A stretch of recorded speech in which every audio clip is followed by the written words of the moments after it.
Welcome to Boundless Plains to Share, a knowledge campaign brought to the world on behalf of Australia. And what's the farmer's lot like in Australia? Has it improved in the last 10 years? Is it getting harder, easier? It's a bit of both. Now we face a situation where there's a lot of competition. Countries like Brazil and even China that weren't even competing in markets 50 years ago are now major competitors. So running a business has got much tougher, even though the physical and the isolation has dramatically improved from what it was. And that's one of the issues that we're looking at addressing in Boundless Plains to Share. It's really quality, not so much as quantity, that we should be going after, isn't it?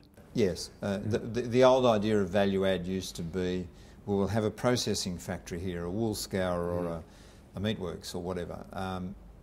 Now it's increasingly apparent the value is in the information about the production system, about the way the animals were treated or the way the crop was grown, and the story, if you like, behind the production system. Because if you want to appeal to a wealthy consumer in China or India, then it's got to be more than just the quality of the product. The quality of the product has to be right, but then the extra bit is, well, what's the story behind this product? Why should I pay more for an Australian product compared to what I can buy locally? But they all seem to agree that the idea of getting a story or a narrative about the provenance of Australian agriculture and what makes it so unique and so good, that ties back to this idea of value add, doesn't it?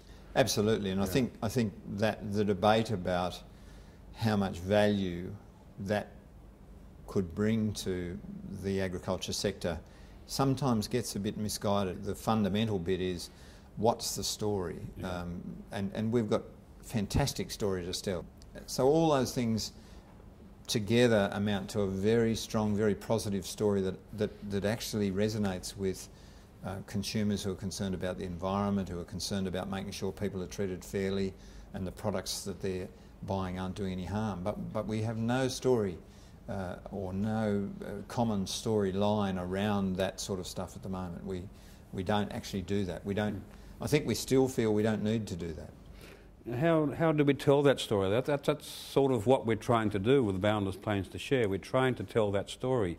Well, I think there's a combination of things there, because you do need factual information, so we do have to start from a factual base, but then we have to also build the emotion into it as well. That's exactly what we're trying to do with Boundless Plains to Share. The idea of a campaign, a project that helps tell this story. I think there will be, it would be ideal if we ever got to the point where everyone who ever left Australia trying to sell product had this same story in their pocket. There's been a lot of talk over the last few years about Australia becoming the food bowl of Asia.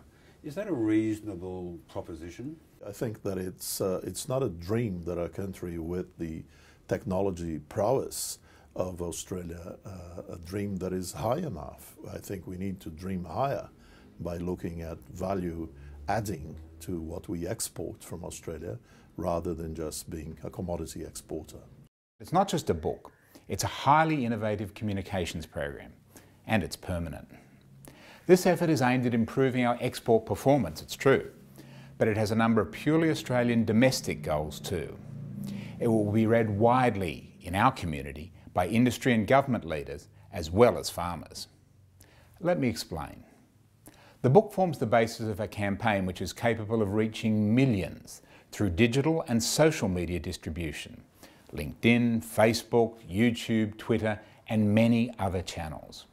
Over time, the campaign will form a permanent online community who have a vested interest in agribusiness and agriculture, and Australia.